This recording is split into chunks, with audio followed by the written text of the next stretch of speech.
Hi, my name is Celine and I am from the Singapore Red Cross.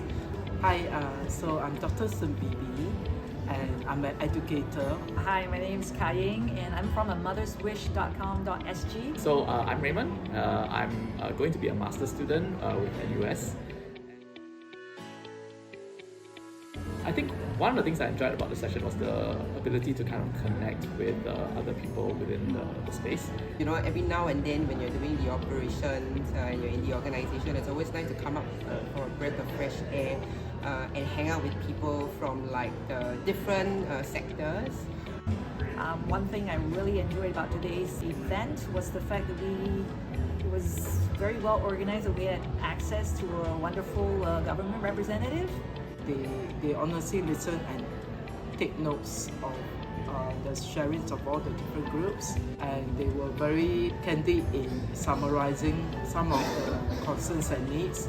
And also I think on both sides it was just a very good atmosphere of wanting to synergize and form a collaborative partnership with each other.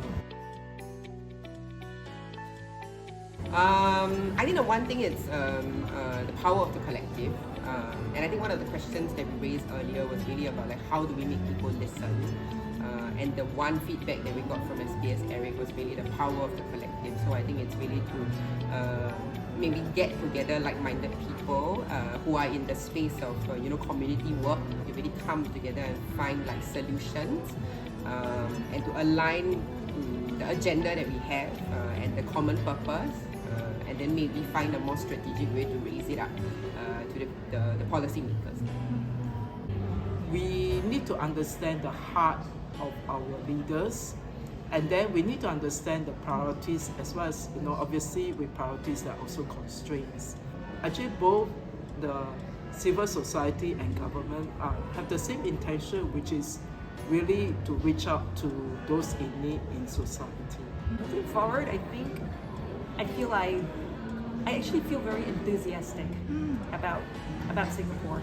I'm affirmed in the fact that we're a very small but responsive country. There's so much that we can do, and it was really nice to meet a government representative who actually makes me believe that Singapore does have this bright future, and we do have a government that wants to work together with the civil society organizations to improve our society. Great. I enjoyed so many things about today's session. I think one thing that genuinely surprised me is just the age diversity in the room. I think I was expecting pretty much 90-100% younger people, but it was great to see like a whole age range here. I think the second thing was just the sheer diversity of interests and causes represented in the room. And then the third thing was just the energy and the passion that really came through from the conversation. So I really had a good time. So I think it continues to reinforce my belief in the need for ongoing conversation between the government and the people, whether it's civil society or businesses or any other segment of society.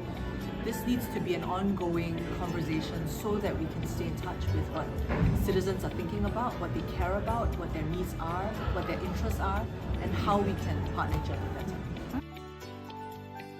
Well, let me say two things. One is I just encourage civil society members not to lose heart, just to keep pressing on, hold the passion. I often reflect that the word passion, the root word actually means suffering.